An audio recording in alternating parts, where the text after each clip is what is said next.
Well, hey there, Sharon Horne-Ellstrom here. Welcome to day 1156 of What's She Up To Now, documenting my journey as I transition from the brick and mortar corporate world of business to the online world of business.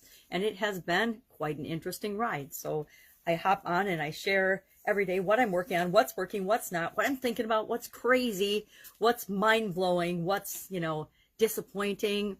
And we just chat about it for a couple of minutes. It's my way of keeping track of and journaling what I'm doing as I'm going through this journey.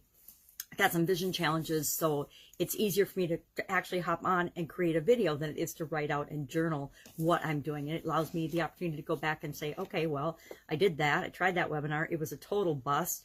Or I did that summit and it was awesome. I want to do another one. Whatever it is, I want to capture what works and what doesn't work so I can share and save myself the trouble of doing things that don't work again, or tweaking and improving and figuring out, well, it didn't work the first time, why not? And then change and make a few changes to figure out how to make the particular thing I'm doing work. I've done that with challenges. I've done challenges for decades now.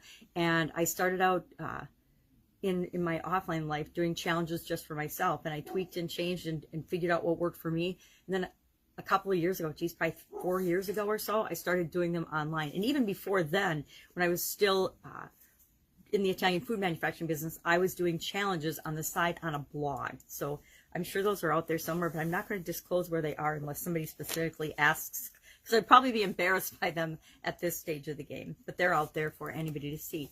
And that's what leads me sort of to my topic today. Our idiom for supersize your business was there's no such thing as bad publicity.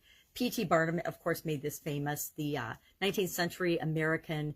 I guess we started out as a self-publicist and a politician and then went into being a showman and a circus owner. He didn't become the circus owner for Barnum and Bailey Circus until actually after he had become rich and famous and retired. One of my favorite stories about P.T. Barnum is the mermaid story, and it's too long to share here, but it is a great story about how he created buzz and publicity and the truth and the reality around something that was an absolute falsehood and lie. They had somebody had found a mermaid, supposedly a live mermaid, which was really like a monkey body and a fish body joined together. And he actually found experts and people to authenticate the reality of this mermaid, that it was a real mermaid. And it was available for 1 week only. And people came and saw this mermaid and they were like, oh my God, this is the most ridiculous thing I've ever seen. Yet he made millions of dollars back then on this presentation. So goes down in history as a great marketer and a great not manipulator, but a great user of publicity. And that got me to thinking about publicity and how much of it we can and cannot impact, what we can and cannot do to make sure that we're showing our organization and ourselves in the best light. And a lot of it is outside of our control. A lot of it is controlled by other people, especially nowadays with social media, where people can go online and they can make up false things and false statements, and other people will believe them, and they'll be carried throughout the search engines just because a lot of people read or see them. So we've seen that in politics. We've seen that in famous people's careers in the last, since the internet has become so popular. We've seen people be created and made famous overnight, and we've seen people who were famous be destroyed overnight through negative publicity. Now, negative publicity, just like positive publicity, can be turned around. Think of people like Miley Cyrus. Think about President Trump, former President Trump. Whether you like him or hate him, he was and continues to be a media behemoth. He creates controversy, both positive and negative. Either you love him or you hate him. Kind of like Howard Stern. Remember back in the day, Howard Stern, he studied his audience and found out that more of his audience, regular listeners, actually hated him than liked him. And I think that a lot is true, that can be used to your advantage, because no noise, no attention is worse than bad attention in many circumstances. And again, a lot of times bad publicity or bad attention is just a matter of opinion. And I will defend to my dying breath people's right to have an opinion. That's what America is all about. We have a right, whether we agree with one another or not, to state what our opinion is. That's what America was founded on, is freedom of speech. And so when we see that deteriorating, we can not say anything and people will just think we agree with it, or we can stand up and we can say, yeah, this isn't right. So, you know, I think you're goofy. I don't agree, but you have the right to say what you want to say and have your opinion. There's a lot of goofy opinions out there, especially in the world, especially on the internet, that are just beyond belief. And if we allow censorship and people to have some opinions shut down and not others, then it's a very quick and slippery slope. It's more like a landslide than it is just a little slippery slope. So no such thing as bad publicity. And that led to, or as another part of what I'm doing, is a 365-day challenge to do one thing every day that centers you, or centers me in this case, because I do my challenges right along with other people. And today was about not regretting, and it doesn't say not regret. I guess I just added that in my mind. It's about rejoicing the things that we have and not grieving the things that we don't have. So sometimes things come in and out of our life for a reason, and they're there to show us and teach us something. Actually, everything that comes in and out of our life is there to show us or teach us something. It's up to us to figure out whether we learn the lesson from that, or if we experience it in a positive way, or if we take what we take with that is totally up to us. I guess that's what I'm trying to say. But today's was about not regretting, or not missing the things, or not grieving the things that are no longer in our life. And a very good friend, a lady that I've known my whole life, passed away this past week of Alzheimer's. She had very advanced dementia, so she's been struggling the last couple of months in particular, and especially during COVID, when people can't go visit our people, you know, and our relatives and our friends that are sick and in nursing homes. That just causes them to deteriorate, I think, all the faster. I mean, people need other people. We need company. We need companionship, and I think that is part of one of the biggest tragedies of the whole COVID pandemic and the way it's been handled, is that people are becoming less kind to one another, and we need to do just the opposite. So working on that. Get Up and Go challenge. I have decided that this will be my final free Get Up and Go 30+ day challenge coming up. This 7th one, starting April 1st to May 1st.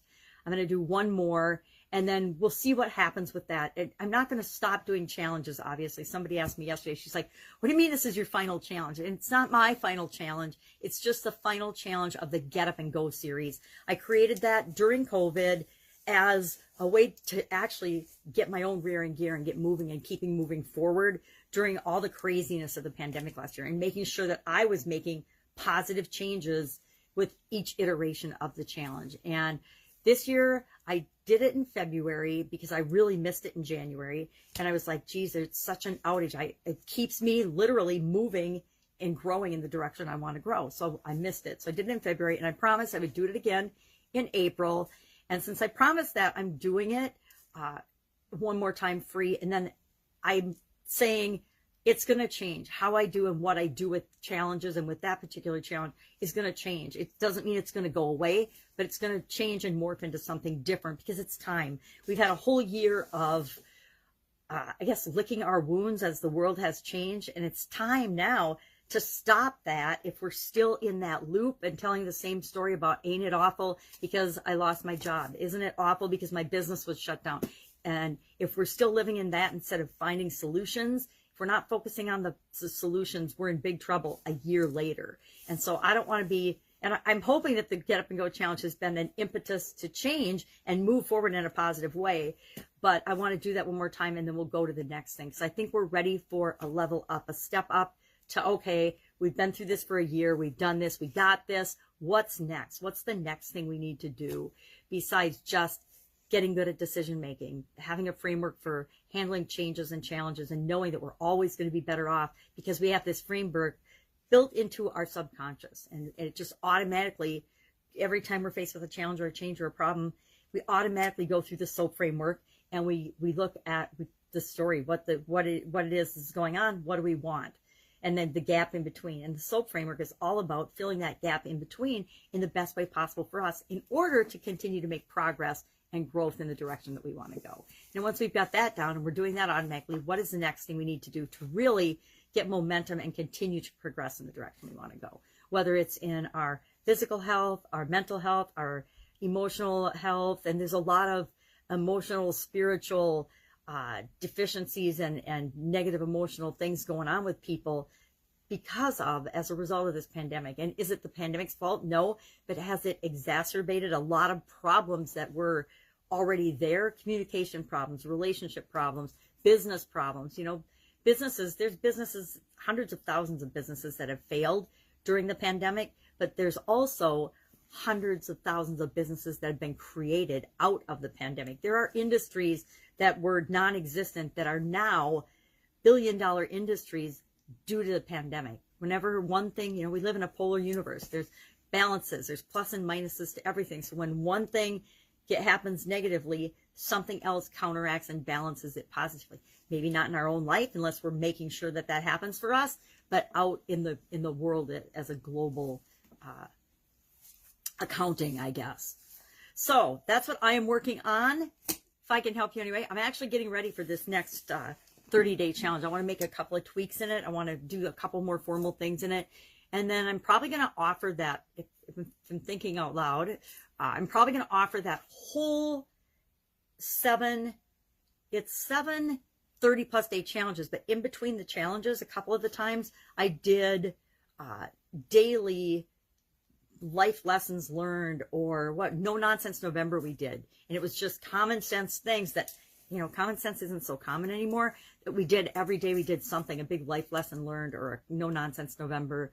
We did a couple of those. So actually Guide 10, formerly known as Units, in the Get Up and Go Challenge private Facebook group will be the 7th challenge, but we've got 10 units in there because we did other things as well along the way last year. I found and have found that when I do a little thing every single day to move me toward what it is that I want, I get there automatically because I create habits and rituals and things, little bitty things in my life every day that I know are going to move me toward what I want. And then once I get the thing that I want, then I replace that with something else. And then I find, how do I break that down daily? What do I need to do daily to get that thing that I want? One of the things that I want is to create content. So I create content every single day. Drives my family nuts, but I do it because it's helping me to grow and move in the direction that I want to go. All right, that's all I've got. Have an awesome day. Any questions, hit me up in the comments below or direct message. Otherwise, I will be with you tomorrow. Take care.